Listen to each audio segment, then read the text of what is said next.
ಧಿಕ್ಕಾರಕ್ಕೆ ಹೋಗ್ಬೇಕಾಗಿದ್ದು KEBಗೆ, ಧಿಕ್ಕಾರಕ್ಕೆ ಹೋಗ್ಬೇಕಾಗಿದ್ದು ಅವ್ರ MLAಗೆ. ನಾನು ತಡ್ಕೊಂಡು ಇವ್ರು ರಾಜಕೀಯ ನಾಟಕ ನೋಡಕ್ಕಾಗದೆ ಬಂದಿದ್ದೀನಿ.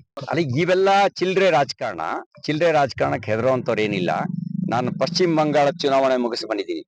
ಪಶ್ಚಿಮ ಬಂಗಾಳದಲ್ಲಿ ತಲೆ ತೆಗಿತೀವಿ ಎಂದವ್ರನ್ನೇ ಎದುರಿಸಿ ರಾಜಕೀಯವಾಗಿ ಅವ್ರ ತಲೆ ತೆಗೆದು BJP ತಲೆ ಪ್ರತಿಷ್ಠಾಪನೆ ಮಾಡಿ ಬಂದಿದ್ದೀನಿ. ನನ್ನ ಹಿಂದ್ಗಡೆ ಬಕೆಟ್ ಇಟ್ಕೊಂಡಿದ್ದವು.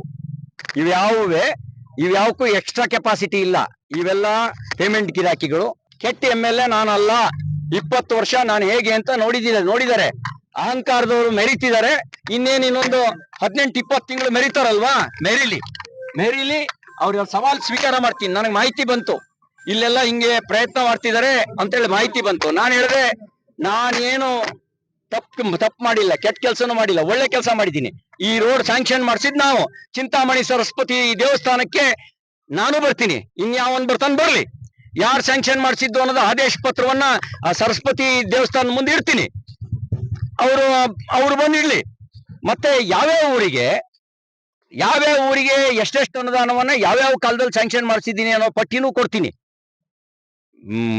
ಯಾವ ಊರಿನಲ್ಲೂ CT ರವಿಗಿಂತ 1 ರೂಪಾಯಿನೂ ಜಾಸ್ತಿ ಕೊಟ್ಟೆ ಅಂತ ಬೀಗೋದಕ್ಕೆ ಯಾರಿಗೂ ಅವ್ರು ಈ ಜನ್ಮದಲ್ಲಿ ಆಗಲ್ಲ. ಯಾಕೆಂದ್ರೆ ಅಷ್ಟು ವಿಶೇಷ ಅನುದಾನವನ್ನ ತಂದು ಕೆಲಸ ಮಾಡಿಸಿರೋದು ನಾನು.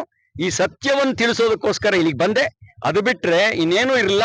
ನಾವು ದುಡ್ಡು ಹಾಕ್ಸಿದ್ರೊಳಗೆಲ್ಲ ಹೋಗಿ ಉದ್ಘಾಟನೆ ಮಾಡಿ, ಆಮೇಲೆ ದೇವಸ್ಥಾನಕ್ಕೆ ದುಡ್ಡು ಹಾಕ್ಸಿದ್ರೊಳಗೆಲ್ಲ ಕಾಂಟ್ರಾಕ್ಟರ್ಗಳಿಗೆ, ಇಂಜಿನಿಯರ್ಗಳಿಗೆ ಹೇಳಿ ಇದು ಪ್ರೋಟೋಕಾಲು ಶಾಸಕರು ಕೊಡಬೇಕು, ಚಾಕು ಶಾಸಕರು ಕೊಡಬೇಕು ಅಂತ ಹೇಳಿ ಯಾರ್ದೋ ದುಡ್ಡು ಯಾರ್ದೋ ಜಾತ್ರೆ ಅಂತ ತೋರಿಸ್ತಾರಲ್ಲ, ಈ ನಾಟಕ ಬಂದ್ ಆಗ್ಬೇಕು ಅನ್ನೋ ಕಾರಣಕ್ಕೋಸ್ಕರ ಬಂದಿದ್ದೀನಿ.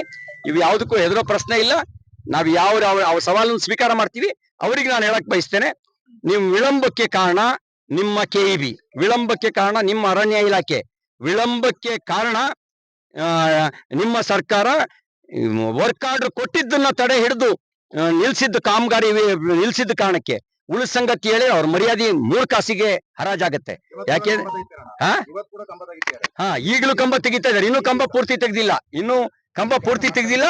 ಬೆಂಕಿ ಹಾಕಿಸ್ತೀನಿ ಅಂತ ಬೇರೆ ಹೇಳ್ತಾರಂತೆ.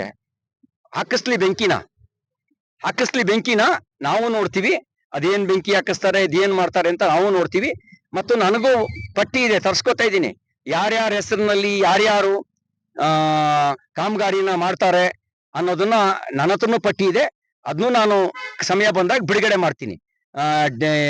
ಯಾರ್ಯಾರ ಹೆಸರಿನಲ್ಲಿ ಅಪ್ಲಿಕೇಶನ್ ಹಾಕ್ಸಿದ್ದಾರೆ, ಯಾರ್ಯಾರು ಕಾಮಗಾರಿ ಮಾಡ್ತಿದ್ದಾರೆ ಅಂತ ಅದು ಒಂದಿನ ಬಹಿರಂಗ ಆಗುತ್ತೆ.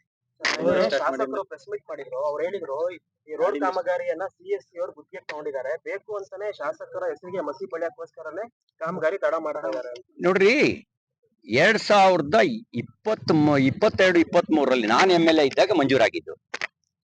ಕಾರ್ಯಾದೇಶ ಕೊಡೋದು 24/7 ಅಂದ್ರೆ ತಡೆ ಹಿಡಿದು 15/7/24ಕ್ಕೆ ಅಂದ್ರೆ 1 ವರ್ಷ 3 ತಿಂಗಳು ಕಾರ್ಯಾದೇಶನೇ ಕೊಡ್ಲಿಲ್ಲ. ಕಾಸು ಕೊಡ್ಲಿ ಅಂತ ಕಾಯ್ತಾ ಇದ್ದೀರಾ? ಕಾರ್ಯಾದೇಶ ಕೊಡೋದಲ್ಲೇನೆ ಲಂಚಕ್ಕೋಸ್ಕರ ಬಾಯಿ ಬಿಟ್ಕೊಂಡಿದ್ರಾ?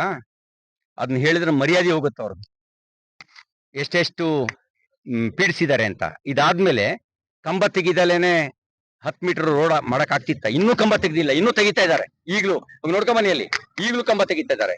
ಮರ ತೆಗಿದಲ್ಲೇ ರೋಡ್ ಮಾಡಕ್ ಆಗ್ತಿತ್ತ? ಯಾವಾಗ ತೆಗ್ಸಿದಾರೆ ಮರ ತೆಗಿಯೋ ಕಾರ್ಯಾದೇಶ ಕೊಟ್ಟಿರೋದೇನೆ 18/10/2025 ಮರ ತೆಗಿಯೋ ಕಾರ್ಯಾದೇಶ. ಅಂದ್ರೆ ವರ್ಕ್ ಆರ್ಡರ್ ಕೊಟ್ಟಿರೋದು ಫಾರೆಸ್ಟ್ ಇಲಾಖೆಯವರು. ಕಂಬ ತೆಗಿಯೋ ಕಾರ್ಯಾದೇಶ ಕೊಟ್ಟಿರೋದು 29/1/2026 ಅಂದ್ರೆ ಜನವರಿ ತಿಂಗಳಲ್ಲಿ. ಕಾರ್ಯಾದೇಶ ಕೊಟ್ಟರು ಇನ್ನೂ ಕಂಬ ತೆಗಿತಾನೆ ಇದ್ದಾರೆ.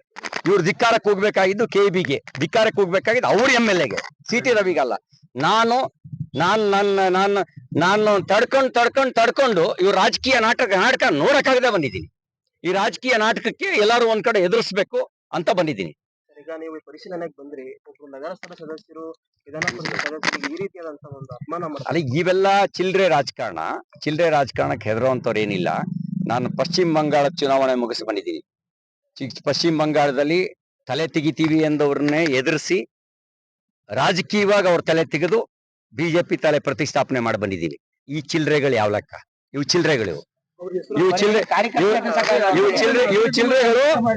ಚಿಲ್ಲರೆಗಳು ನನ್ನ ಹಿಂದ್ಗಡೆ ಬಕೆಟ್ ಇಟ್ಕೊಂಡಿದ್ದವು.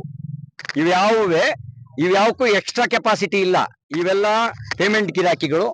ತಟ್ಟೆ ಕಾಸಿನ ಗಿರಾಕಿಗಳು ನಮ್ಮ ಹಿಂದ್ಗಡ್ಲೆ ಬಕೆಟ್ ಹಿಡ್ಕೊಂಡಿದ್ದವು, ನಮ್ಮ ಹಿಂದ್ಗಡ್ಲೆ ಬಕೆಟ್ ಹಿಡ್ಕೊಂಡಿದ್ದವು. ಈ ಚಿಲ್ಲರೆ ಗಿರಾಕಿಗಳು ಚಿಲ್ಲರೆ ರಾಜಕಾರಣ ನಾನ್ ಕಂಡಿಲ್ವಾ? ಗುರುವಿಗೆ ತಿರುಮಂತ್ರ ಹೇಳಕ್ಕಾಗಲ್ಲ. ಆಮೇಲೆ